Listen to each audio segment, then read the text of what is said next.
복음으로 읽어본 로마서 오늘 19번째 시간입니다. 오늘은 아들의 죽으심으로 이루신 하나님의 화목 제목입니다. 아들의 죽으심으로 이루신 하나님의 화목. 우리가 신앙생활 한다는 거, 그리스도인이 된다는 거, 이것이 사실은 오늘날 우리 그리스도인들에게 있어서 제대로 정립이 안 된 부분 중에 한 부분이 아닌가 저는 그렇게 생각을 해요. 여러분은 그리스도인이 된다는 게 도대체 뭐를 의미한다고 생각하세요? 그리스도인, 신앙인이 된다는 것. 성경은 그 그리스도인이 된다는 것을 뭐라고 표현하고 있는지,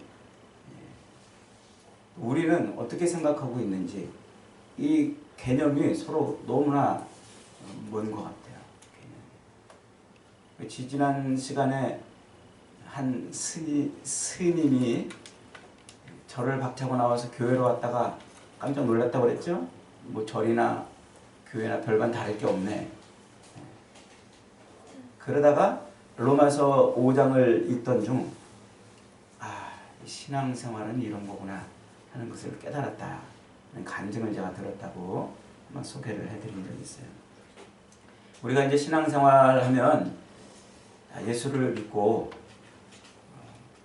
뭔가 의롭게, 그리고 도덕적으로 윤리적으로 수준이 높은 그런 삶을 사는 사람이 되는 것, 그렇게 살아야 되는 것이라고 이렇게 이제 우리가 생각을 한단 말이에요. 이것은 일반 종교인들이 가지고 있는 생각들이에요. 다른 종교들도 다 그 정도죠. 일반 사람들이 그리스도인들을 볼 때 예수를 믿으면 이런 수준의 삶을 살아야 되는 거 아니야? 라고 보는 그 관점, 그걸 우리 그리스도인들도 그대로 가지고 있어요. 그래서 예수 믿으면 윤리적으로 혹은 도덕적으로 좀 수준 높은 삶을 사는 것이라고 이렇게 생각을 한다는 것이죠. 근데 바울이 지금 계속해서 이야기하고 있는 것은 뭐냐면, 우리 인간은 스스로 어떤 일들, 스스로 자기가 어떤 의로운 존재가 될 수 없다고 거듭 얘기를 해요. 심지어 예수를 믿어도. 예수가 내 안에 들어와도 할 수 없다는 거죠.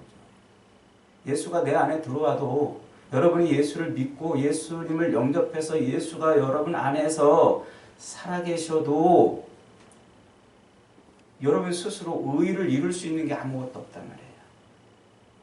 그 얘기를 지금 바울이 계속하는 거예요. 그래서 우리가 뉴스에서 예수 믿는 사람도 얼마든지 넘어지고 실수하고 죄짓고 그런 일들이 많이 벌어지는 거예요. 예수 믿는 사람들. 그럼 여러분, 저 사람은 뭔가 예수를 믿어도 잘못 믿었겠지, 잘못 믿으니까 저런 죄를 지었겠지, 잘못 믿으니까 도덕적으로 혹은 윤리적으로 저런 잘못된 행동을 하는 것이겠지 라고 우리가 이렇게 생각을 하는데, 그 관점을 나한테 돌려보세요. 나한테. 여러분은 예수를 잘못 믿어가지고 죄짓고, 잘못 믿어가지고 실수하고, 잘못 믿어가지고 여러분도 그 사람들하고 별반 다를 것 없는 삶을 사시나요? 예수를 여러분 잘 믿잖아요. 나 예수 잘 믿잖아요. 그런데 잘 믿어도 우리가 실수하고 죄짓고 이런단 말이에요. 지금 이 개념이 뭔가 지금 잘못되어 있는 거예요. 뭔가 혼동되어 있는 거예요.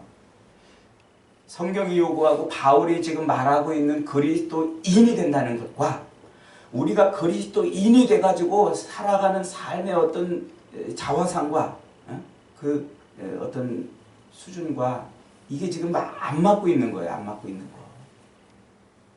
그래서 예수를 믿어도 기쁨이 없고, 예수를 믿어도 즐거움이 없고, 예수를 믿어도 여전히 죄에게 넘어지고, 예수를 믿어도 여전히 실패하고 실수하고 더럽고 악한 그런 삶을 살 수밖에 없는 거예요. 가장 큰 것은 이제 그거죠. 우리가 죄에 대해서 이길 수 없다는 그것뿐만 아니라 예수를 믿는데도 불구하고 기쁨이 없어요. 우리 삶에. 즐거움이 없어요. 예수 믿으면 뭐 붕붕붕 하늘을 날아갈 것 같은 그런 기쁨으로 살 것 같은데 보니까 늘 그냥 어떤 종교적 계명에 눌려가지고 할 수 없이 그냥 이렇게 신앙생활하고 교회생활하고 할 수 없이 사는 거예요. 그냥 그러다 가끔씩 덜컥덜컥 찬송을 할 때 찬송의 가사가 우리 가슴을 치면은 그냥 눈물이 쭉 흐르면서 주님이 좋습니다. 그냥 고백 한번 하고 또 삶의 무게에 눌리고 또 이런 삶을 사는 거예요. 그게 지금 우리가 생각하고 있는 신앙생활이라는 거예요. 근데 바울은 지금 그 얘기를 하고 있는 게 아니라 신앙생활이 뭐냐? 우리가 예수를 믿는다는 게 뭐냐? 예수를 믿는다는 것, 신앙생활은 곧 하나님과 하나가 되는 거예요. 하나님 안에 퐁당 빠지는 거, 하나님 품에 와락 안기는 거, 하나님의 사랑을, 하나님을 진짜 사랑하는 것, 하나님을 진짜 사랑하는 것. 여러분 진짜 사랑해 보셨어요? 진짜로? 진짜로 사랑해 보셨냐 말이죠. 민국 형제 진짜 사랑해 봤어요? 우리가 진짜 사랑을 하면 모든 걸 다 내준다고 그러잖아요. 그 내주는 게 뭐예요? 내주는 게 사랑하니까 그런 거 있죠. 그 하나님의 그 사랑을 깨닫는 거예요. 깨닫는 거. 아는 거. 그 사랑 안에 들어가는 거예요. 그래서 비로소 기쁨과 즐거움과 행복을 누리는 거예요. 뭐가 와도 환난이 와도, 뭐가 와도 시련이 와도, 고난이 와도, 고통이 와도, 인생의 그 시련의 파도가 밀려와도 그 파도 속에서도 그 소망을 바라보고 즐거워하는 거예요. 그 즐거움을 빼앗을 수 없는 거예요. 그게 이제 신앙 생활이라고 바울이 지금 이야기를 하고 있는 거예요. 그걸 위해서 하나님이 지금 무엇을 해오셨느냐. 그 얘기를 지금 또 다른 각도에서 지금 다시 한번 설명합니다. 복음이라는 게 뭐예요? 복음? 이미 앞에서 계속 얘기했잖아요. 복음. 한마디로 말하면 예수 그리스도라고 압축할 수 있어요. 복음은 예수 그리스도다. 그러면 예수 그리스도가 복음인데, 복된 소식이고 즐거운 소식인데 예수 그리스도 때문에 여러분 즐거워요? 솔직히 지금 아침에 눈 뜨고 일어나면 예수님 때문에 즐거워요? 아침에 눈 뜨고 일어나서 하루를 살 때 예수님 때문에 기뻐요? 아침에 눈 뜨고 일어나서 하루를 사는데 이런저런 막 짜증나고 신경질 나는 일들이 막 벌어지고 직장이나 회사 혹은 내 삶에서 막 고통스러운 일들이 막 밀려올 때 예수 때문에 즐거워요? 안 즐겁죠? 왜 그럴까요? 우리가 믿음 생활, 신앙 생활을 이게 신앙생활이라는 것을 아직 모르기 때문에 그래요. 아직 모르기 때문에. 하나님께서 이 에덴 동산을 지으셨어요. 세상 온 천지 만물을 지으시고 에덴 동산을 따로 이제 구별해가지고 에덴 동산을 만들어 놓으시고 거기에 하나님의 아담과 하와를 만들어 놓으셨어요. 그리고 그들에게 뭐라고 말씀하셨어요? 생육하고 번성하고 땅에 충만하고 모든 것을 마음껏 누려라. 그러나 그 모든 것의 주인이 누구다? 하나님이라는 것을 잊어버리지 말아라 그러고 하나님이 그 동산 중앙에다가 깃발을 하나 두 개 딱 꽂아놨어요. 깃발을. 그게 생명나무와 선악을 알게 하는 나무예요. 생명나무와 선악을 알게 하는 나무를 동산 중앙에 딱 심어놓은 것은 여기에 주인이, 여기에 통치자가 하나님이라는 사실을 잊어버리지 말라는 깃발이에요.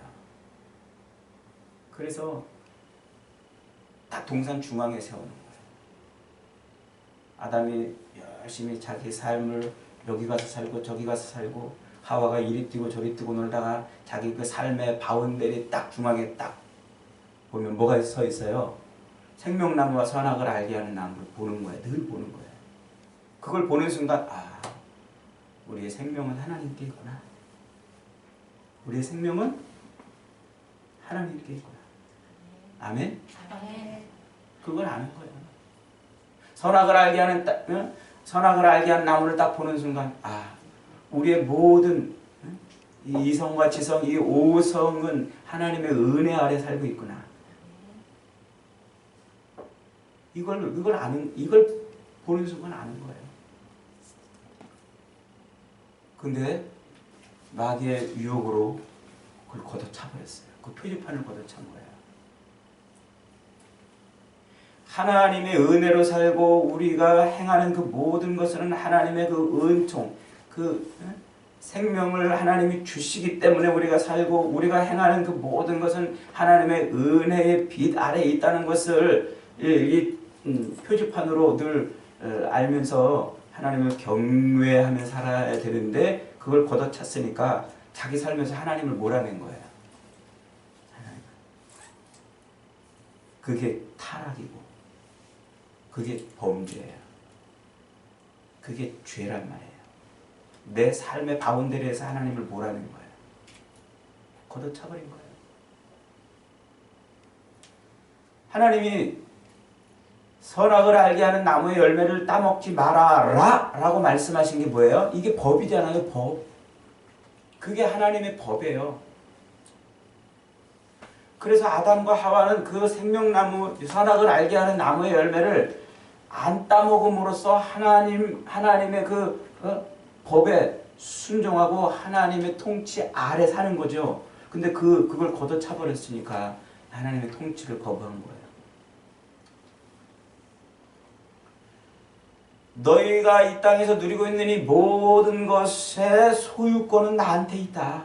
너희는 사용권만 갖고 있다. 하는데 그걸 걷어차고선 내 것이라고, 내 인생은 내 것이라고, 내 삶의 이 모든 것들은 내 것이라는 주권을 나한테 가져온 거예요. 하나님의 법을 걷어참으로써 하나님의 주권을 걷어차고 내 삶의 주권을, 이제 내 삶의 법이 나야. 내가 생각하고 내가 계획하고 내가 바라고 내가 원하는 대로 내가 행동하는 거야. 이게 내 법으로 사는 거예요. 내 법으로. 내 법. 하나님의 법을 걷어차고 내 법으로, 내 생각대로, 내 방법대로, 내 계획대로. 그래서 내 삶의 주권이 하나님에게서 나한테로 넘어온 거야. 빼앗아 온 거죠. 하나님 주권을. 그게 타락이고 그게 죄고. 그리고 하나님이 그래? 네가 나를 떠나 살 수 있어? 내보내셨어요. 그리고 이제 그 죄가 관영한 세상에 살고 있는 그 인생들을 하나님이 이제 본격적으로 어떻게 구원하시는지를, 구원의 모든 섭리들을 우리에게 보여주셔요. 그래서 하나님의 그 주권과 하나님의 통치하심이 완전히 이루어지는 나라, 하나님의 나라, 그 하나님의 나라를 이루시기 위해서 모형으로 이스라엘을 만드시는 거예요.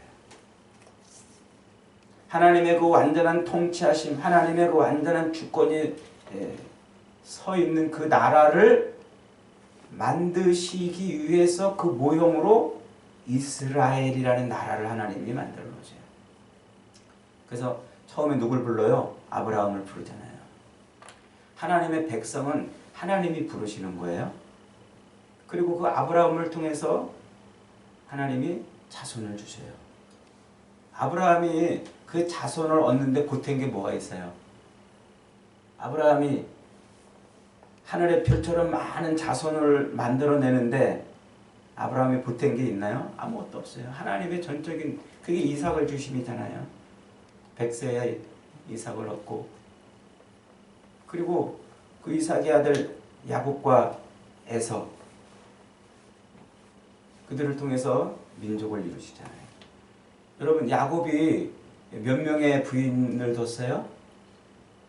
야곱이 몇 명의 아들을 낳았어요? 12명의 아들을 낳았어요. 딸 하나에 12아들을 낳는데 몇 명의 부인으로부터? 모두 4명의, 2명의 부인과 2명의 첩으로부터. 그때 야곱의 그 4명의 여자들이 아기를 낳을 때 그 신기하지 않아요? 그 12명이 낳게, 12명이 만들어지게 하려고 그 4명이 서로 그냥 치열하게 막 다투고 시기하고 질투하다가 12를 만들어내는 거예요. 12는 완전수라고 그랬죠? 충만한 수. 하나님의 백성의 충만함을, 하나님의 백성, 완전한 하나님의 백성을 만드시겠다는 그것이 12아들로 상징이 돼서 나타나는 거예요. 그래서 이스라엘 12지파는 하나님의 백성의 충만함이에요. 하나님의 백성의 충만함. 그들을 그 하나님의 백성으로, 충만한 하나님의 백성으로 만드시려고 요셉을 통해서 어디다가 집어넣어요? 애굽의 품 안에 딱 집어넣어요. 애굽의 품 안에. 그래서 이 요셉이 그러잖아요. 형님들이 나를 애굽에 팔았다고 한탄하지 마소서. 나를 애굽에 팔았다고 형님들 자책하지 마소서. 형님들이 나를 판 게 아니라 하나님이 형님들 앞서서 우리를 뭐 하시려고? 구원하시려고 나를 먼저 보내신 겁니다. 그게 하나님 하시는 일이에요. 그래서 애굽의 품 안에다가 가장 강성한 강대국 애굽의 품 안에다가 암탉이 알을 품듯이 이스라엘을 거기다 탁 넣어놨어요. 그리고 400년 뒤에 그들의 강한 숫자가 되니까 뭐 했어요? 그들을 애굽을 심판하시죠. 10가지 재앙으로. 그 10가지 재앙으로 심판하시면서 마지막 심판이 뭐예요? 마지막 심판이 죽음의 심판이에요. 그 죽음의 심판을 모면할 수 있는 방법이 뭐냐면 어린 양을 한 마리 잡아가지고 그 피를 문설주에 발라놓고 그 안에서 양고기를 먹고 그 밤을 기다리는, 죽음의 사자가 애굽에 덮여있는 그 밤을 기다리는 거예요. 그러면 양의 피가 발라져 있는 그 집을 죽음의 사자가 6월 넘어간단 말이에요. 6월 해가지고 이스라엘만 홀딱 구원을 받는 거예요. 나머지는 다 심판인데. 그래서 성경은 항상 심판과 뒤집으면 구원이 늘 같이 나타나는 거예요. 애굽을 심판하시면 이스라엘의 구원, 이스라엘의 죄악된 자들을 심판하시면 그 중에 남은 자를 구원. 이 구도예요. 그래서 그들을 고스란히 건져가지고 홍해를 통과합니다.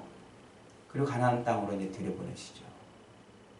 그 가나안 땅으로 들여보내셔서 하나님이 이스라엘 백성들을 가나안 땅에 애굽에서 꺼내가지고 가나안 땅으로 들어가면서 제일 먼저 하신 일이 뭘까요? 가나안 땅으로 이스라엘 백성들을 들여보내시기 위해서 제일 먼저 하신 일. 먼저 하신 일이 뭐예요? 시내산 밑에 모아가지고 2가지를 주셔요. 하나는 성막을 주세요. 모세로 하여금 성막을 지어라. 그리고 그 성막에서 제사하는 법을 가르쳐주고 두 번째는 율법을 주세요. 이 두 가지가 뭐냐면 성막은 하나님의 임재. 이스라엘 백성들 가운데에 하나님의 임재. 거기 계시는 거예요. 실제로 하나님이 그 천막으로 텐트로 만들어 놓은 그 속에 하나님이 갇혀 계실까요? 안 갇혀 계시죠. 그러나 그 성막은 불기둥과 구름기둥이 떠올라 있는 그 성막은 뭘 보여주는 거예요? 하나님이 이스라엘 가운데 계심을 보여주는 거예요.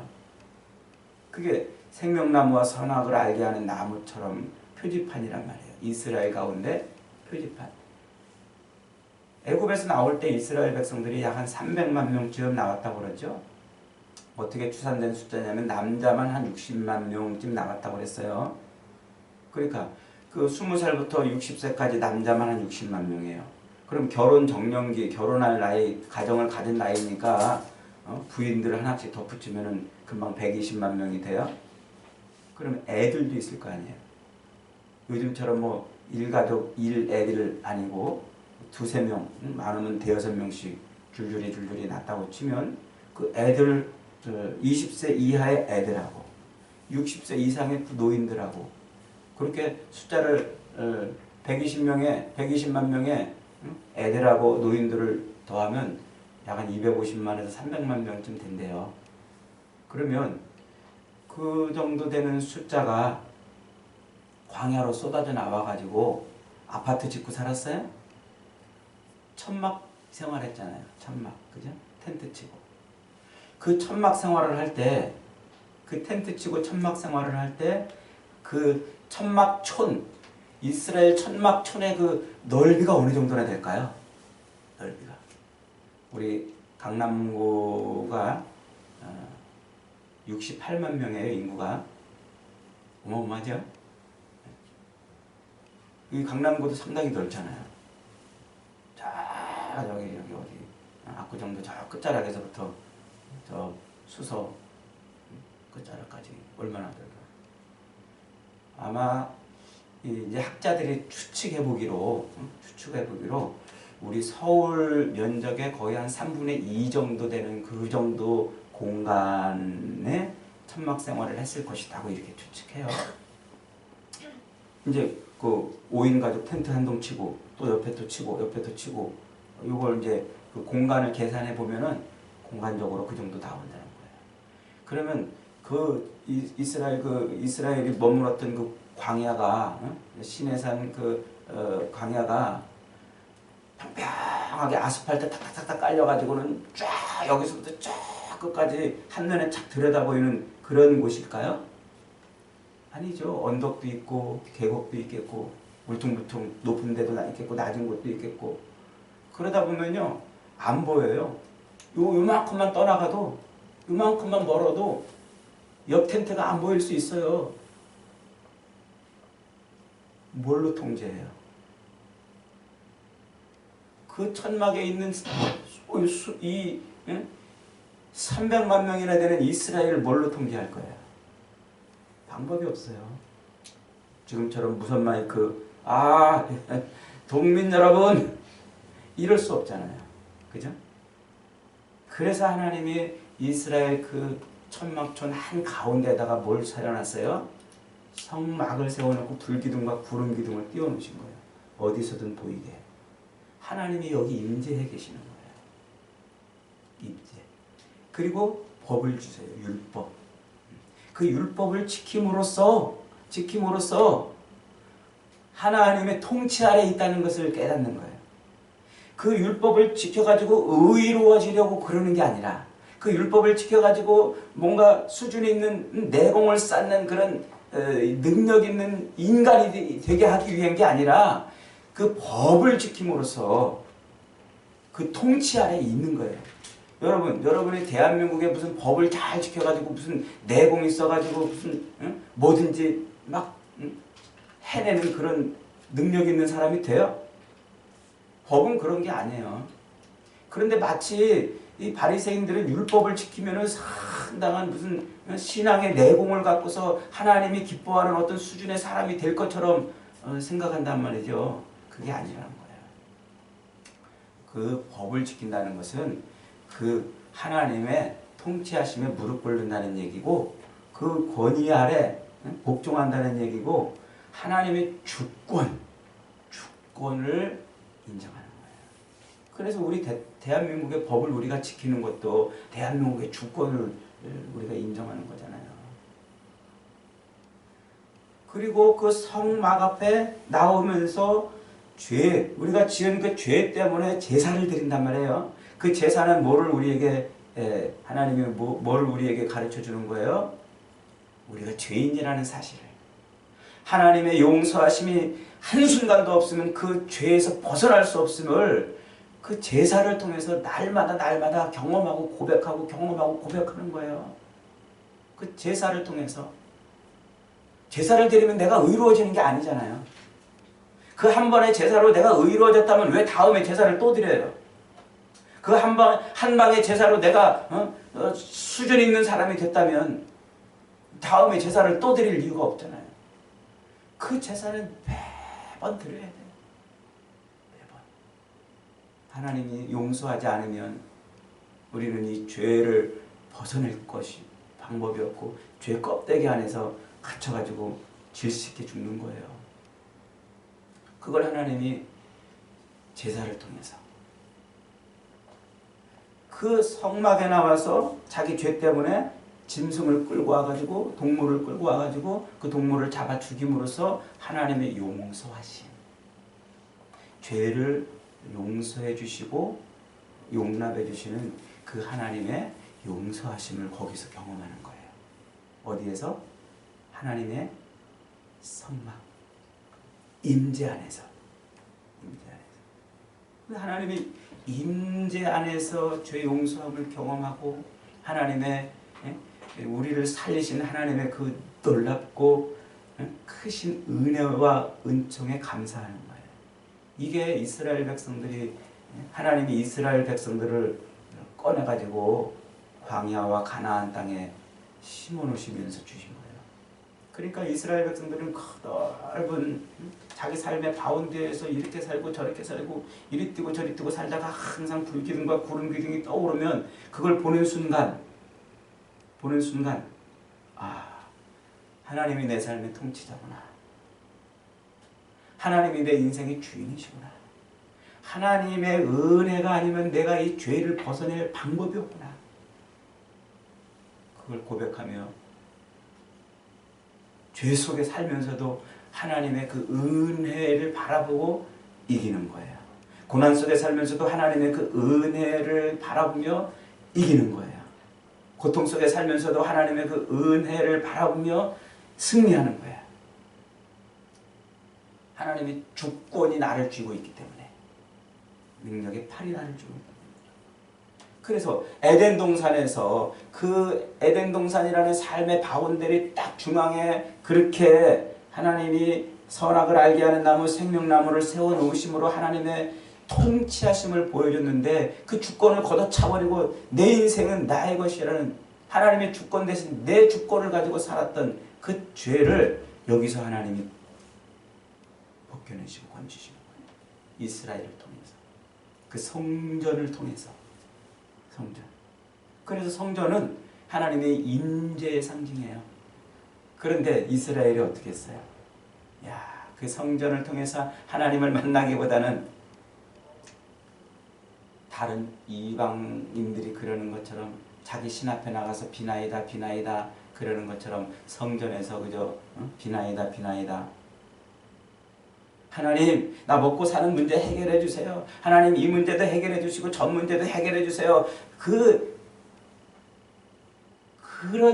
그런 이방 신전처럼 만들어 버렸어요.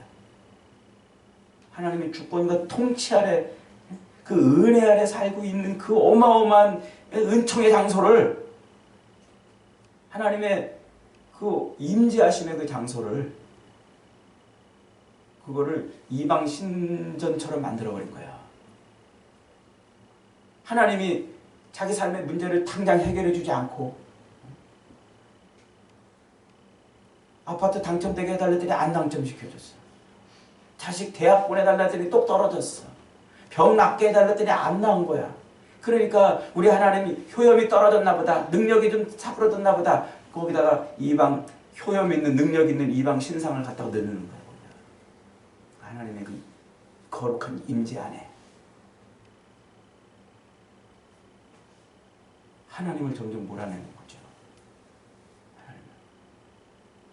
우리 하나님이 그 이스라엘을 심판하시는 거예요.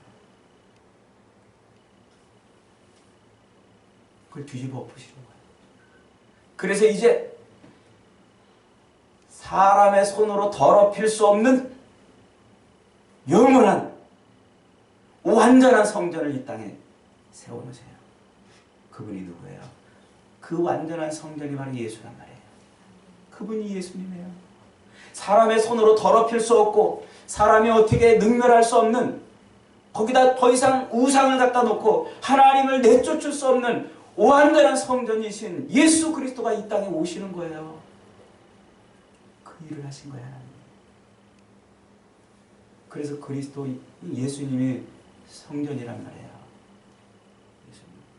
요한복음 2장에서 요한복음 시작되자마자 복음서 첫머리에 예수님이 성전이라고 하는 이유가 그거예요. 제자들이 성전을 들락거리면서 어마어마한 성전에, 그 헤롯 성전에 그 기세가 눌려있고 거기서 장사하고 거기서 온갖 부정부패를 저지르던 그런 장소를 예수님이 쓸어내려버리면서 너희가 이 성전을 헐어버려라. 내가 사흘 만에 세우리라. 그 예수님이 성전이란 말이에요. 성전은 뭐라고 그랬어요? 하나님의 임재라고 그랬잖아요. 임재하심. 하나님의 임재하심. 그래서 하나님이 그 서울 면적의 3분의 2 정도나 되는 오르락내리락 어디에 텐트를 치고 있는지 알지도 못하는 그 백성들이 우글거리고 있는 그 땅 한복판에 성막을 세우시고 불기둥과 구름기둥을 떠올려서 하나님이 거기 계시다 하는 것을 알려주신 것처럼 이 온 세상에, 이 온 우주에 참 성전이신 예수 그리스도를 심어놓으시고 십자가를 세워놓으신 거예요. 이제는 그 사형틀이었던 십자가가 하나님의 임재의 상징인 거예요. 그래서 십자가가 우리 삶의 중심에 들어와 있는 거예요. 그 십자가를 삶의 중심에 심어놓고 그 십자가를 바라보고 하나님의 임재 안에 들어가는 사람들은 기쁨이 있는 거예요. 그 십자가를 인해서 하나님의 통치와 주권을 인정하고 하나님의 임재를 누리며 사는 사람은 고난이 와도 기쁘고 시련이 와도 이길 수 있고 고통이 와도 고통 중에도 즐거움을 누릴 수 있는 거예요.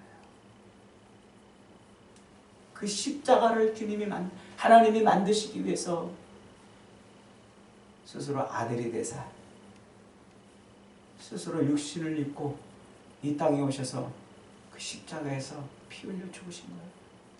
피 흘려 죽으신 거예요. 그 십자가에 매달려 죽으시기 위해서 이스라엘에게 주셨던 하나님의 나라와 하나님의 통치와 하나님의 주권을 완성시키려고 하셨던 그 모든 율법과 제사 예법대로 십자가에 매달려 죽으시는 거예요.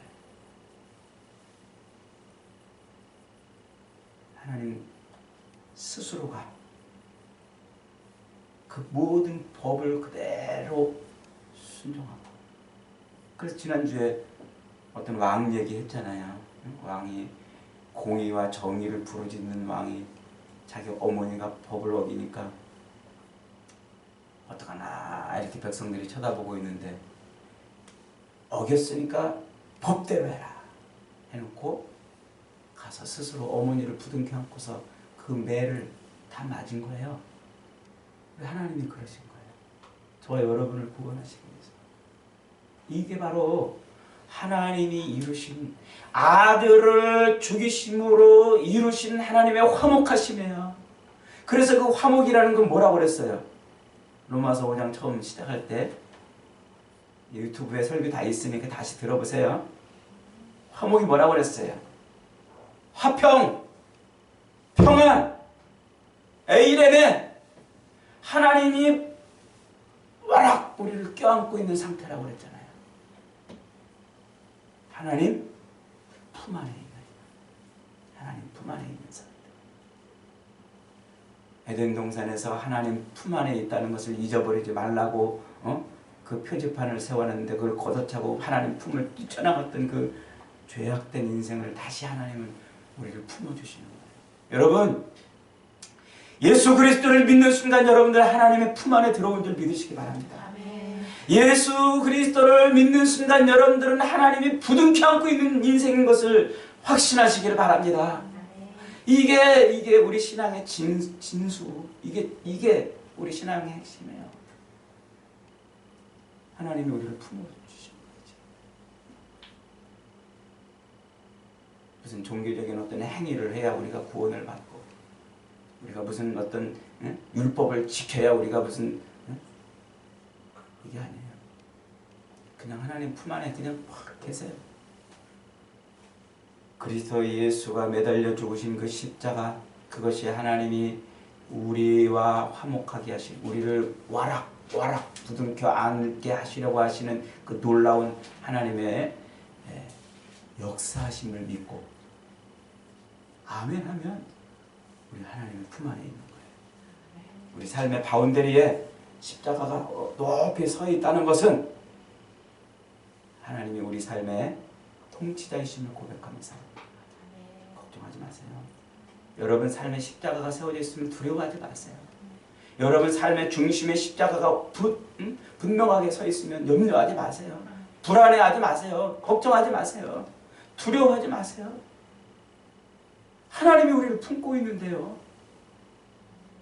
여러분이 십자가를 걷어차지 않는 한 하나님은 여러분을 내팽개치지 않으시는 줄 믿으시기 바랍니다.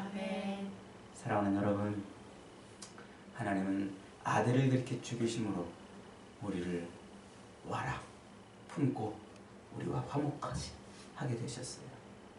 그 하나님의 품을 떠나지 말고 하나님의 주권을 걷어차지 말고 하나님의 그 은혜 아래 사는 저와 여러분 되시기를 주님의 이름으로 축원합니다. 아멘.